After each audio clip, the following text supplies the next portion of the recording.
Hello guys, welcome back to our channel. स्वागत है आपका फिर से एक नई वीडियो में। दोस्तों, आज हम आपको यात्रा कराने जा रहे हैं श्री केदारनाथ ज्योतिर्लिंग की, तो बने रहें इस वीडियो में। इसमें हम जानेंगे केदारनाथ हमें कैसे पहुंचना है, केदारनाथ हमें कब जाना चाहिए, केदारनाथ में रुकने की क्या व्यवस्था है, केदारनाथ में खाने पीने की क्या व्यवस्था मिलेगी, और अंत में जानेंगे केदारनाथ यात्रा करने के लिए एक व्यक्ति का कुल खर्च कितना लग जाएगा। तो बने रहे मेरे साथ इस वीडियो में, जिससे आपको संपूर्ण जानकारी प्राप्त हो।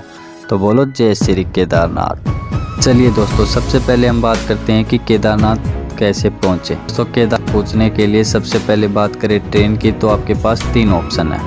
पहला हरिद्वार रेलवे स्टेशन, दूसरा देहरादून रेलवे स्टेशन और तीसरा ऋषिकेश रेलवे स्टेशन। दोस्तों, ऋषिकेश रेलवे स्टेशन आप आते हैं तो बस का सफ़र आपको 30 किलोमीटर कम करना पड़ेगा, लेकिन अगर आप देहरादून हरिद्वार आते हैं तो लगभग आपको वो सेम डिस्टेंस पड़ेगा।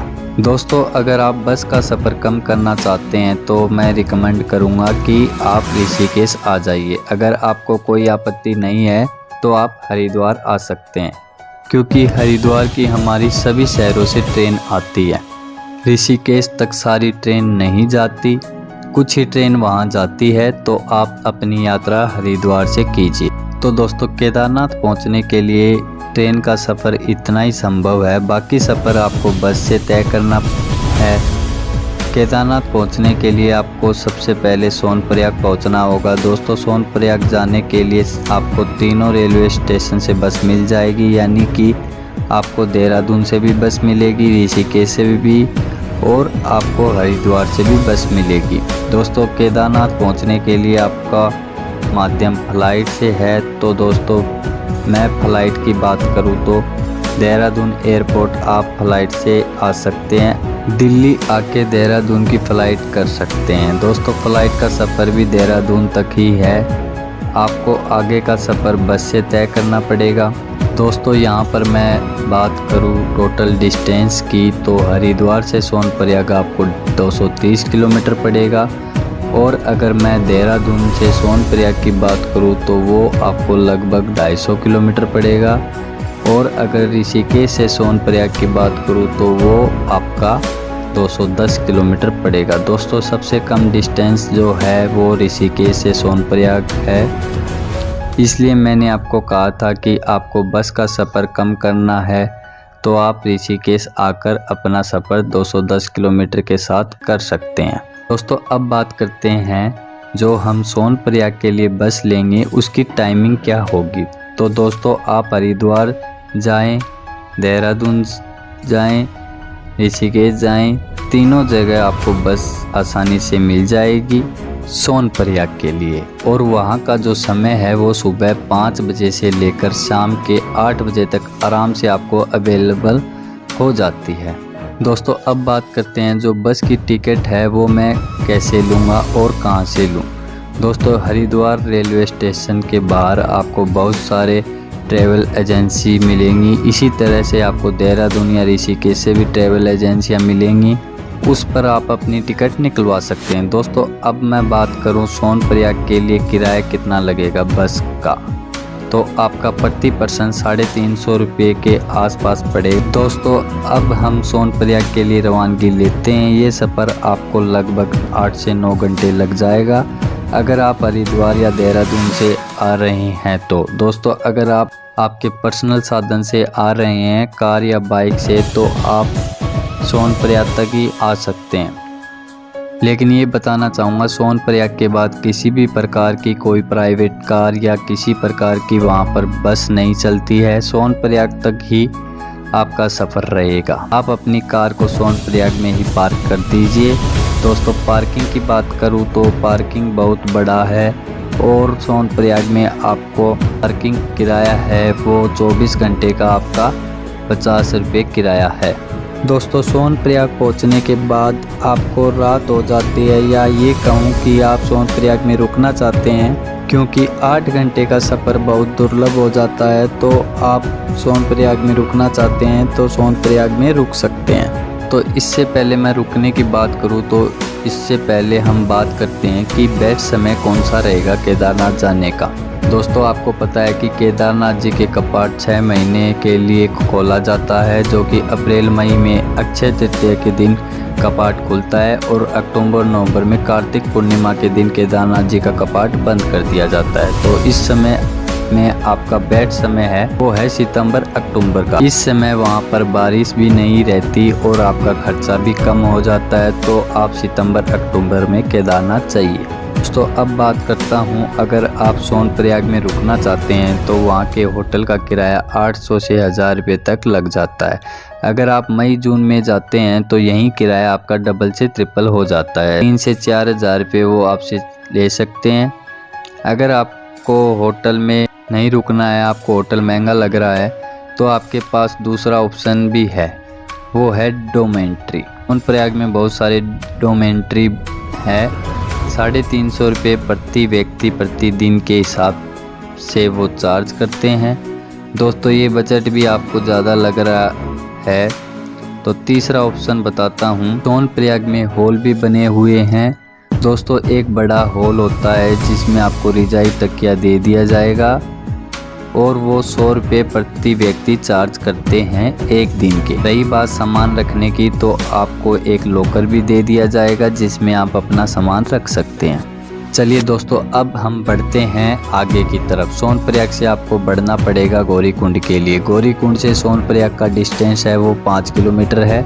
और सोनप्रयाग से गौरीकुंड कैसे पहुँचना है वो आपके पास 2 ऑप्शन है। सोनप्रयाग से अगर आप खच्चर से जाना चाहते हैं पूरा केदारनाथ जी के मंदिर तक, तो आप सोनप्रयाग से ही खच्चर ले सकते हैं। घोड़े खच्चर का किराया आपको 2500 से 3000 रुपये पड़ता है एक व्यक्ति का एक बार जाने का। और दूसरा ऑप्शन है आपके पास, वो है आपकी टैक्सी। दोस्तों वहाँ पर बोलेरो, सोमो जैसी गाड़ी चलती है, उनकी लोकल गाड़ी चलती है। 30 से 50 रुपये लेते हैं एक व्यक्ति का और आपको गौरीकुंड तक ले जाएंगे। तो दोस्तों गौरीकुंड आप इस जीप के माध्यम से पहुंच सकते हैं। और आप ट्रैकिंग नहीं करना चाहते, पैदल नहीं चलना चाहते, तो आप सोनप्रयाग से ही घोड़े खच्चर ले सकते हैं। चलिए तो अब हम गौरीकुंड पहुंच गए हैं। वहां पर गौरीकुंड में श्री गौरी माता का मंदिर है, तो वहां पर आप गौरी माता के दर्शन कर सकते हैं। और वहीं पर एक कुंड है जिसमें हमेशा गर्म पानी रहता है, आप वहाँ पर स्नान भी कर सकते हैं। दोस्तों आपको रिकमेंड करूंगा कि आप सोनप्रयाग से सुबह जल्दी चले, क्योंकि जो गौरीकुंड से केदारनाथ जी की दूरी है वो आपकी 16 किलोमीटर पड़ती है। और ये 16 किलोमीटर आपका पैदल या घोड़े खच्चर या पिट्ठू से ही कर सकते हैं। गौरीकुंड से खच्चर का किराया कम हो जाता है। वहीं मैं पिट्ठू की बात करूँ तो वो आपको 5-6 हज़ार रुपये में ले जाएंगे केदारनाथ जी के मंदिर तक पहुंचाने के। तो आप पिट्ठू भी कर सकते हैं। चलिए अब हम प्रारंभ करते हैं केदारनाथ जी के लिए पैदल यात्रा। तो अगर आप पैदल यात्रा करना चाहते हैं तो आपको वहां पर लाठी का सहारा लेना पड़ेगा। तो दोस्तों गौरीकुंड में ही बहुत सारे शॉप हैं, वहीं से आप एक लाठी ले लीजिए। 20 से 50 रुपये वो लेते हैं। दोस्तों अगर आप पैदल यात्रा नहीं करना चाहते हैं, आपको सांस लेने में परेशानी है या आपके परिवार को किसी को दिक्कत है, तो अगर आप हेलीकॉप्टर करना चाहते हैं, तो अगर आप हेलीकॉप्टर में जाना चाहते हैं तो आपको सोनप्रयाग जाने के लिए कोई ज़रूरत नहीं है। सोनप्रयाग से 15 किलोमीटर पहले पड़ता है फाटा। दोस्तों आप फाटा उतरिए और वह फाटा में ही बना हुआ है काउंटर, तो वहाँ आप टिकट बुक कर लीजिए। दोस्तों आपका 6000 रुपये में राउंड ट्रिप वो करवाते हैं, यानी कि आप फाटा से केदारनाथ जी के दर्शन करना चाहते हैं और वापस आना चाहते हैं, तो एक व्यक्ति का जो किराया है वो 6000 रुपये पड़ जाता है। दोस्तों अगर आपको ऑफलाइन टिकट ना मिले तो आप ऑनलाइन भी अपना टिकट करवा सकते हैं। ये उनकी वेबसाइट है और इस वेबसाइट पे जाके आप अपना टिकट बुक करवा सकते हैं। चलिए दोस्तों अब हम बात करते हैं पैदल यात्रा की। दोस्तों पैदल यात्रा करते समय आपको वहाँ पर बहुत सुंदर नज़ारे देखने को मिलेंगे। वहाँ पर बर्फ़ की ग्लेशियर, पर्वत पे बर्फ़ की चादर और वहाँ के नज़ारे आपको बहुत अच्छा लगेंगे। दोस्तों रास्ते में आपको खाने पीने की कोई दिक्कत नहीं होगी। वहाँ पर जगह जगह पर दुकानें मिलेंगी जहाँ पर चाय नाश्ता खाने पीने की सुविधाएं आपको मिल जाएंगी। जगह जगह पे वॉशरूम मिलेगा आपको। वहाँ पर जगह जगह पे फर्स्ट एड सेंटर भी हैं। तो आपको किसी भी प्रकार की दिक्कत होती है तो आप अपना चेकअप करवा सकते हैं। तो आप आराम से वो 16 किलोमीटर का ट्रैक 7-8 घंटे में कर सकते हैं। दोस्तों केदारनाथ से ठीक 1 किलोमीटर पहले पड़ता है बेस कैंप। वहीं पर आपके ठहरने की व्यवस्था, खाने पीने की व्यवस्था होती है। दोस्तों बेस कैंप में ही है आपका GMVM यानी कि गढ़वाल मंडल विकास निगम, वहाँ पे गेस्ट हाउस है। तो उस गेस्ट हाउस में भी आप रुक सकते हैं। अगर आपको शाम हो जाती है तो दोस्तों यहाँ पर रुकने के लिए आपके पास 3 ऑप्शन है। पहले ऑप्शन की अगर मैं बात करूँ तो वहाँ पे बेस कैंप में बहुत सारे टेंट लगे हुए हैं। उस टेंट में 10 बिस्तर लगे हुए होते हैं और एक व्यक्ति का 300 रुपये वो चार्ज करते हैं पर डे। तो अगर आपको टेंट अवेलेबल हो जाता है तो टेंट में आप 300 रुपये दे के आराम से वहाँ रात गुजार सकते हैं। 10 लोगों का वो टेंट होता है, 300 रुपये प्रति व्यक्ति चार्ज किया जाता है। दूसरे ऑप्शन की अगर मैं बात करूँ तो वो है हट का। दोस्तों हट में कंबाइंड बेड लगी होती है। उस कंबाइंड बेड में 3 बेड लगा होता है तो आप हट में रुक सकते हैं। उसका जो किराया होता है वो 700 से 800 रुपये होता है प्रतिदिन के हिसाब से। तीसरा ऑप्शन है हट हाउस, यानी कि आपको एक रूम देगा जिसमें 6 बेड रहेंगे, जिसका किराया 990 रुपये प्रति व्यक्ति प्रतिदिन के हिसाब से वो चार्ज करते हैं। दोस्तों बेस कैंप में थोड़ी सी कॉस्ट ज़्यादा होती है खाने पीने की बात करूँ तो लंच और डिनर का जो कॉस्ट है वो आपका 200 रुपये थाली होती है।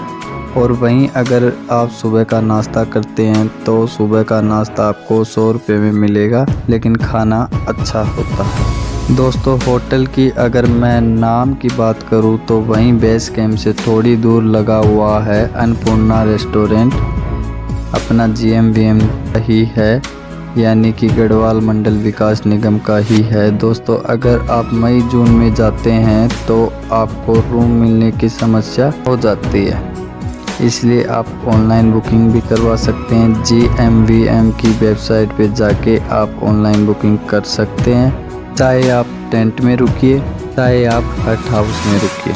दोस्तों अगर आप 5-6 बजे भी बेस कैंप पहुंच गए हैं तो आप फ्रेश हो जाइए, अपना सामान रखिए और आप निकल जाइए केदारनाथ जी के दर्शन करने के लिए, क्योंकि मंदिर का जो समय है वो 9 बजे क्लोजिंग टाइम है। तो दोस्तों आप मंदिर जाइए, मंदिर में लाइन में लगिए। अगर आप मई जून में आते हैं तो आपको बहुत ज़्यादा लाइन देखने को मिलेगी। वहीं आप सितंबर अक्टूबर में आ रहे हैं तो आपको 1 से 2 घंटे में आराम से दर्शन हो जाएंगे।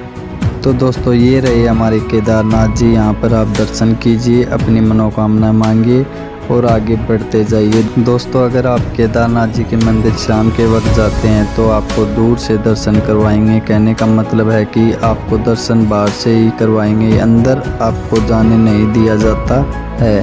अगर आप नज़दीक जाकर ज्योतिर्लिंग का दर्शन करना चाहते हैं तो आप अगली मॉर्निंग सुबह 5 बजे लाइन में लगिए। दोस्तों आरती की समय की बात करूँ तो सुबह 6 बजे होती है और दूसरी आरती होती है शाम के 6 बजे। तो मॉर्निंग में मंदिर 5 बजे खुल जाता है, तो आप नज़दीक से ही भोलेनाथ के दर्शन कीजिए। दोस्तों वहाँ पर एक भैरव मंदिर भी है, तो आप उनके भी दर्शन ज़रूर करिए। केदारनाथ जी से वो आधे किलोमीटर की दूरी पर पड़ता है। दोस्तों अब मैं बात करता हूँ इस पूरी यात्रा करने के लिए हमें कितने दिन लगेंगे।